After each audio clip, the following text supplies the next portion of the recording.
Bonus को लेकर महायुति में श्रेय की जंग। खासदार प्रफुल्ल पटेल और आमदार परिणय फुके, किसान हैरान।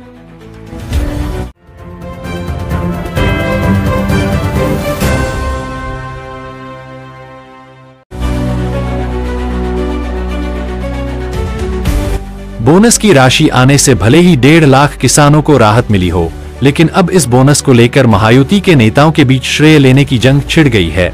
बुधवार से किसानों के खातों में यह बोनस जमा होना शुरू हो जाएगा, लेकिन इससे पहले ही किस नेता को इसका श्रेय मिलना चाहिए, इस पर जोरदार सियासी बयानबाजी शुरू हो चुकी है।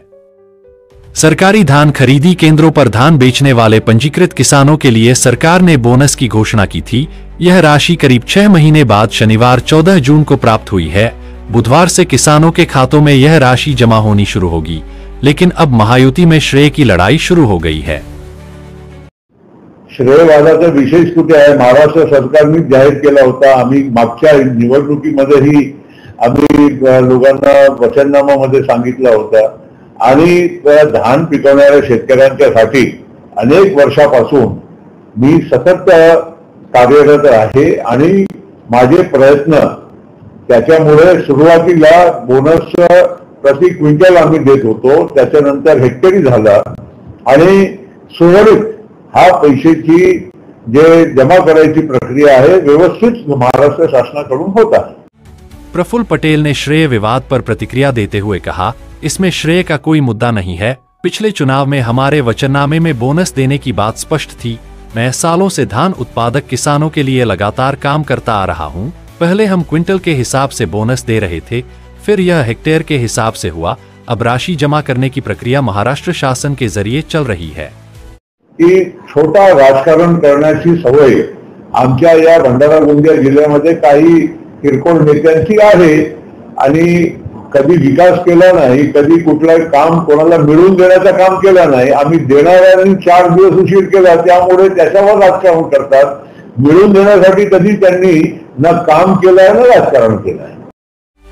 बोनस के सवाल पर उन्होंने कहा, यह मुद्दा बहुत दिनों से लंबित था। पिछली बार चुनाव के दौरान मुख्यमंत्री देवेंद्र फडणवीस ने तिरोड़ा में वादा किया था कि सरकार बनते ही बोनस दिया जाएगा। थोड़ा समय जरूर लगा, लेकिन उन्होंने अपना वादा निभाया। इसके लिए मैं उनका धन्यवाद करता हूं। ऐसा वक्तव्य भाजपा विधायक परिणय फुके ने किया। बोनसचा विषय अनेक दिवसापासून प्रलंबित होता। मागे निवडणुकी दरम्यान माननीय मुख्यमंत्री देवेंद्र फडणवीस साहेब तिरोड्याला आले होते आणि त्यांनी सांगितलं होतं की आम्ही आपली सरकार आली तर आम्ही यावर्षी बोनस देऊ आणि त्यानंतर काही दिवस याला लागले, काही अनेक विषय असतील त्यामुळे याला उशीर झाला, पण त्यांनी त्यांचा जो त्यांनी दिलेला शब्द तो पूर्ण केला आणि म्हणून आम्ही मुख्यमंत्री साहेबांचा आभार मानतो। वहीं प्रफुल्ल पटेल ने तीखी प्रतिक्रिया देते हुए कहा, कुछ छोटे मोटे नेताओं को झूठी राजनीति करने की आदत है। न कभी विकास किया, न ही किसी को कोई काम दिलवाया। देने वालों ने अगर कुछ दिन देरी कर दी तो ये लोग उस पर राजनीति करने लगे। बोनस के लिए उन्होंने न तो कोई प्रयास किया और न ही कोई दबाव बनाया। हालांकि प्रफुल्ल पटेल ने किसी नेता का नाम नहीं लिया, लेकिन उनका निशाना महायुति के नेताओं पर था। यह साफ है, क्योंकि विपक्ष तो इस बोनस का श्रेय नहीं ले सकता। बोनस मिलने पर नेताओं में श्रेय की होड़ तो लग गई है, लेकिन असली सवाल यह है कि क्या यही नेता अब अतिवृष्टि और ओलावृष्टि से हुए नुकसान की भरपाई के मुद्दे पर भी उतनी ही तत्परता दिखाएंगे? किसान पूछ रहे हैं, हमारी तकलीफों पर राजनीति कब रुकेगी और समाधान कब मिलेगा? आज के लिए बस इतना ही। आप देखते रहे महाराष्ट्र केसरी न्यूज।